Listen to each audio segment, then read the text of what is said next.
pas grand chose, c'était les marais. Et ils ont bombardé dans tous les sens. Les seuls endroits qui sont avant la guerre, c'est tout le bord de mer. On voit les maisons, elles sont pas pareilles, elles sont belles. Ça fait des vieilles maisons en pierre, hautes, pas très larges, avec les pierres taillées. Voilà. Ça, là, c'était Saint-Nazaire avant.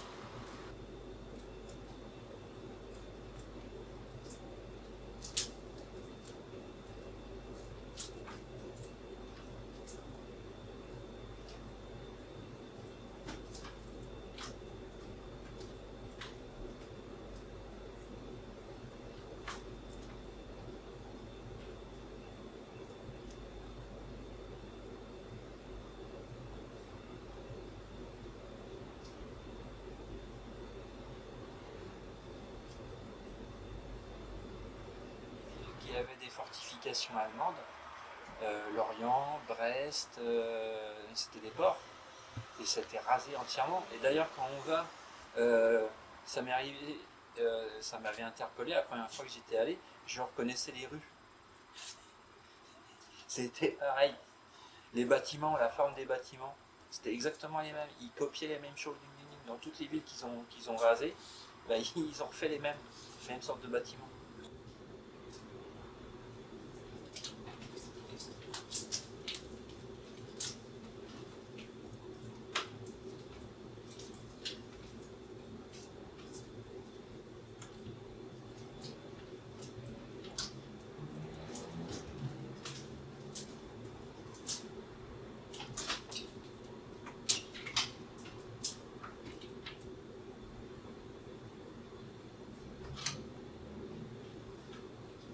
Mais avant-guerre, ma grand-mère avait un magasin dans les années 35, 40, 35, années 35, à côté du port.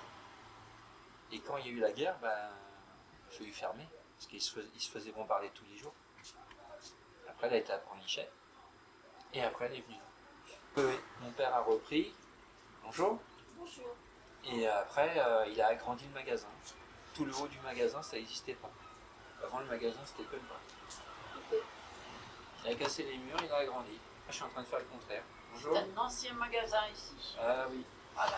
Est-ce que je peux vous déposer ceci? Donc, c'est une soirée où il y a du chant. Ah. Pendant 1h30. Ah, au théâtre Jean d'Arc. Ah oui, oui. D'accord. Tac. Hop. Merci. On va mettre ça là. Au revoir. Bonne journée. Ah, c'est bon, ça peut voir. Ah oui, là, c'est la saison là. Et puis là, faut bien viser. Là, vous avez loupé le moment où il fallait. Ah non, ça fait déjà plus d'1 heure que je suis sortie. Ah ouais. Je distribue mes papiers. Et ben là.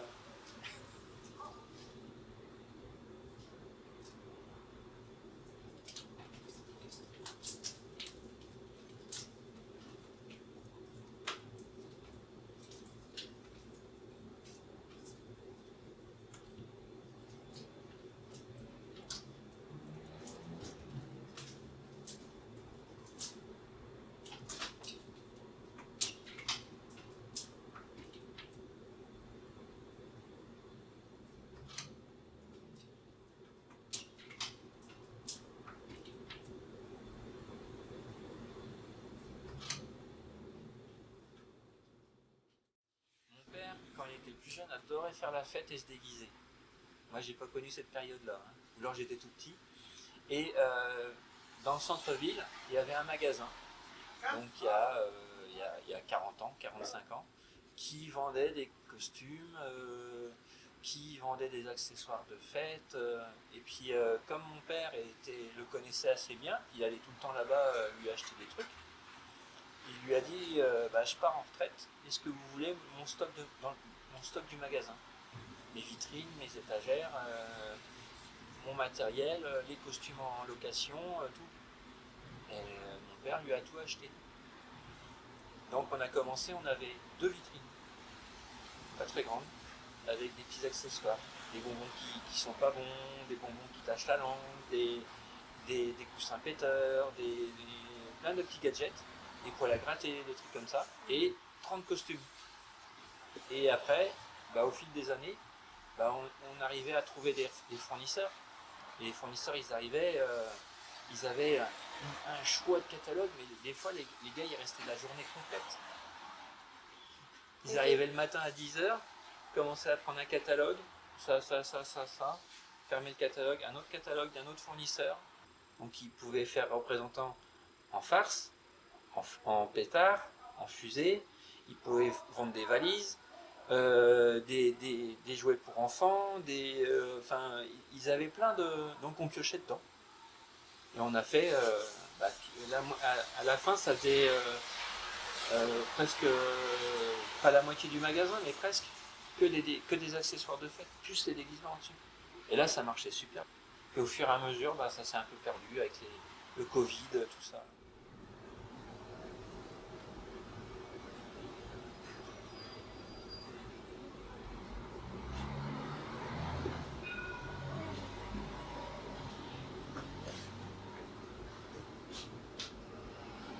Saint-Nazaire, il y a des gens de toute l'Europe et de toute l'Amérique du Sud qui viennent, qui vont travailler au chantier, à l'aéro. Il y a 25 ans, quand le Queen Mary a été reconstruit, c'était un bateau emblématique anglais. Ils l'ont refait, ils l'ont reconstruit tout neuf, mais très grand. Et ils l'ont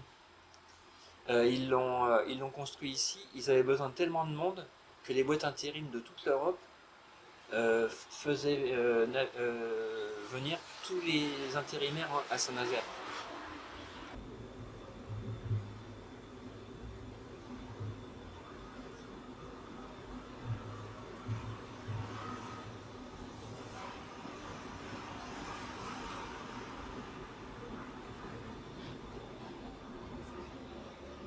Saint-Nazaire, ils ont construit un navire militaire russe. Et ça, c'était il y a 10 ans, 10-12 ans. Et les Russes venaient prendre possession du bâtiment et on en construit une partie.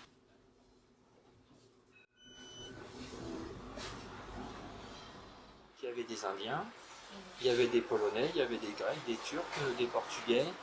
Et on a eu des gens d'Amérique du Sud, de Guyane et du Brésil et de l'Argentine. Et là, ce qu'on a beaucoup, c'est plutôt tout ce qui est Europe centrale. Des Hongrois, des Polonais, des Tchèques, des Ukrainiens, beaucoup d'Ukrainiens. Bonjour.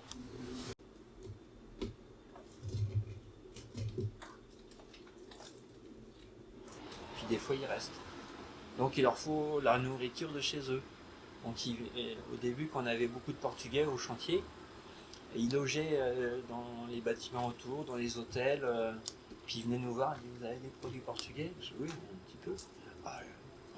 Je prenais mon catalogue et puis il dit, ça, il faut ça, il faut ça, il faut ça, il faut ça. Et au fur et à mesure, ça a grandi. Ah, d'accord.